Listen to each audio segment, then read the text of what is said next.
What is it that makes your heart ache at the sound of a love song? Why does a single glance from someone you desire burn deeper than 1,000 conversations? Why do we long, not just for connection, but for something more dangerous, more poetic, more romantic? Is romance simply flowers and candlelight?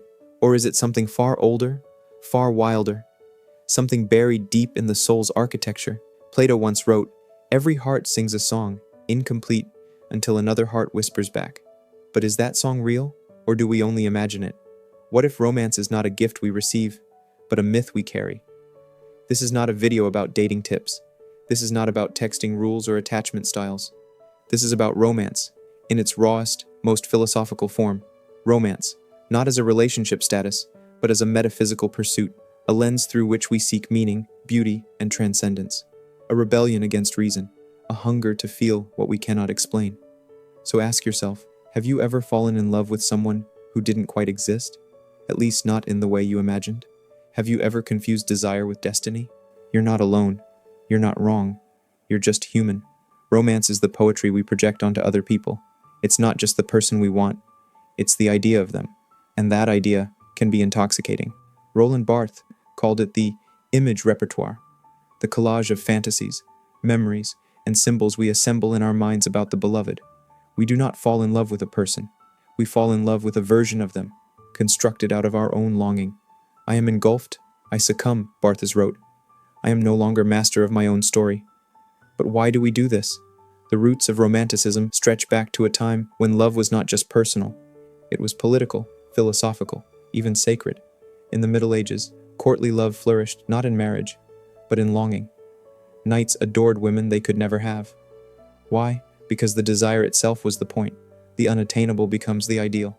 Romance, then, was not about having. It was about yearning. And in yearning, we find meaning. Fast forward to the 19th century. The Romantic poets, Byron, Keats, Shelley, believed love was not just a feeling. It was a revolt against the sterile rationalism of the Enlightenment. They made suffering beautiful. They made longing holy. Schopenhauer, never one to romanticize love, offered this brutal insight. Love is the ultimate trick played by the species to ensure reproduction. To him, our romantic impulses were not sublime. They were biological manipulation, yet even he admitted their power. For even when we know we are being fooled by our biology, we still fall, still ache, still believe. So what is romance? A lie we need? A truth we can't touch? Maybe both.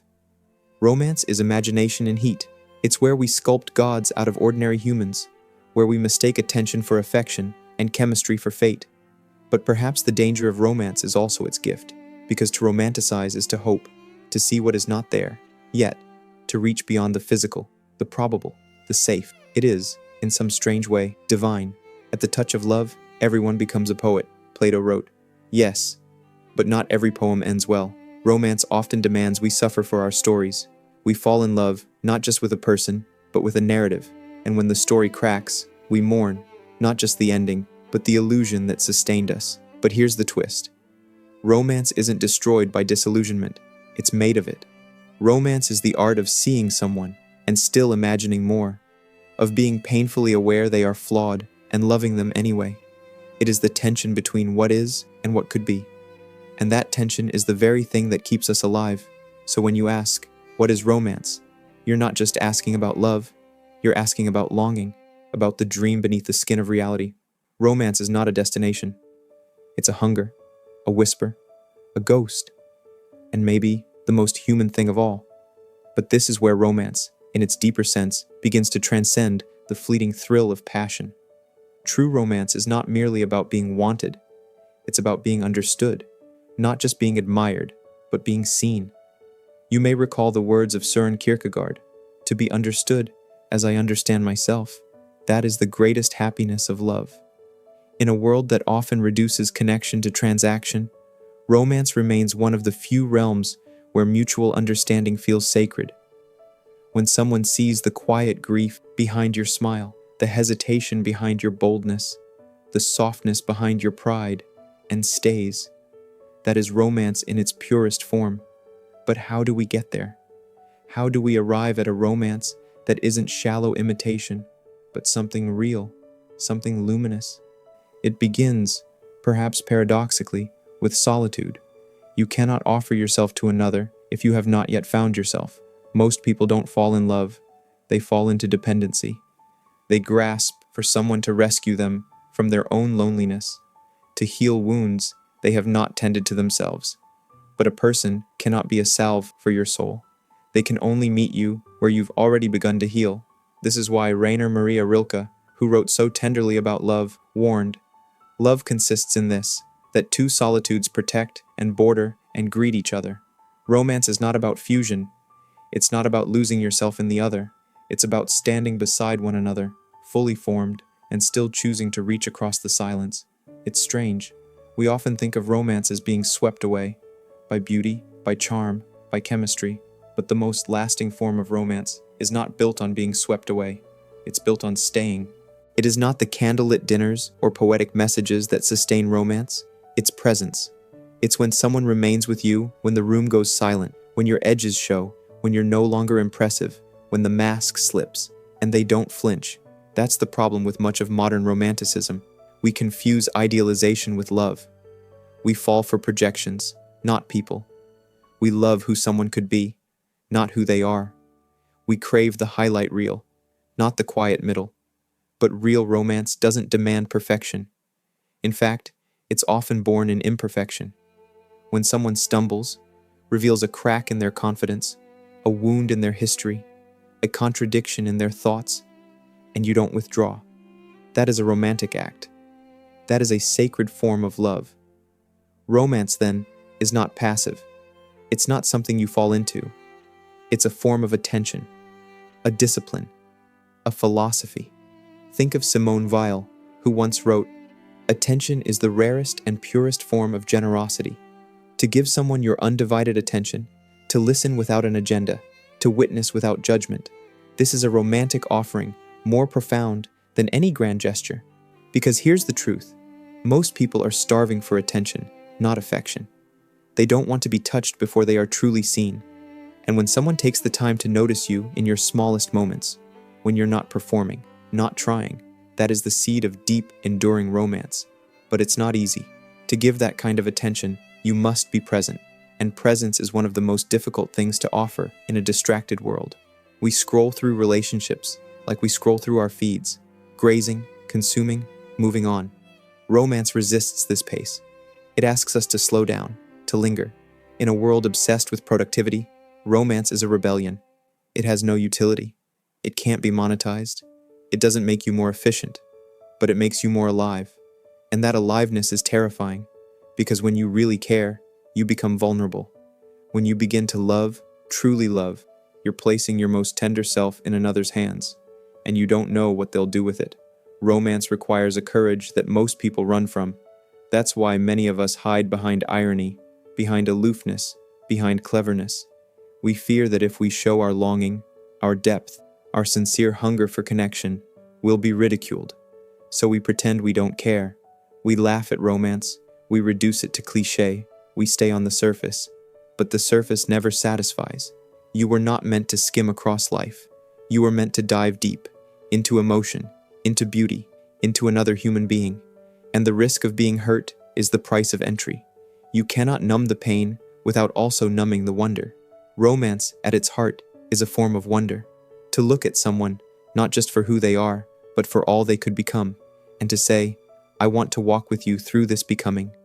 That is romantic, not because it's easy, but because it's brave. And brave love, not loud, not dramatic, not perfect, is what this world needs most. If romance begins in wonder and deepens through attention, it endures through commitment, not the kind etched in legal contracts, but the quiet, daily commitment to keep choosing someone even as they change. Because people do change. The person you fall in love with today will not be the same a year from now, and neither will you. But true romance is not about preserving someone in amber. It's about loving them in motion, through growth, through doubt, through transformation. It's easy to love someone's light, but can you love their shadow? Can you hold space for their confusion, for the days they don't feel like themselves, for the versions of them they are still trying to understand? Romance, in its mature form, isn't just about joy. It's about staying close when joy disappears. It's the willingness to walk through boredom, through conflict, through silence, and still hold hands. This is why the romantic is not the one who idealizes love, but the one who keeps showing up for it, especially when it's not easy, especially when it's not pretty. As Friedrich Nietzsche once wrote, "It is not a lack of love, but a lack of friendship that makes unhappy marriages." Romance, if it's to last, must evolve into a kind of friendship, not a dulling of passion, but a deepening of it. A love that is rooted in respect, curiosity, and mutual growth. Because in the end, romance is not about being rescued. It's about being accompanied. It's not about finding someone to complete you. It's about finding someone who reminds you that you were already whole. And yet, there is something undeniably sacred about being chosen again and again, not out of necessity, not out of fear, but out of love. That someone sees you clearly and still chooses to stay. That they know your past, your contradictions, your doubts, and still whisper, "I'm here." That's romance. Not a fireworks display, but a steady flame. Not a perfect story, but an honest one. And perhaps that's what we're truly craving when we long for romance. Not just intensity, not just beauty, but truth. A place where we can rest our masks. A space where we don't have to be impressive. A person with whom silence feels safe and imperfection feels allowed. We live in a time where everything moves fast. Swipes, clicks, texts, likes. But romance asks us to slow down, to sit with someone's silence, to trace the lines in their face, to listen to the stories they don't know how to tell. It invites us to become archaeologists of each other's inner world, gently excavating the layers, honoring the complexity, never rushing the process. Because to be romantic is to be deeply human. It's to embrace longing without shame. It's to offer your heart, knowing it could be broken. It's to write poetry in the way you look at someone, the way you touch their hand, the way you remember the small things.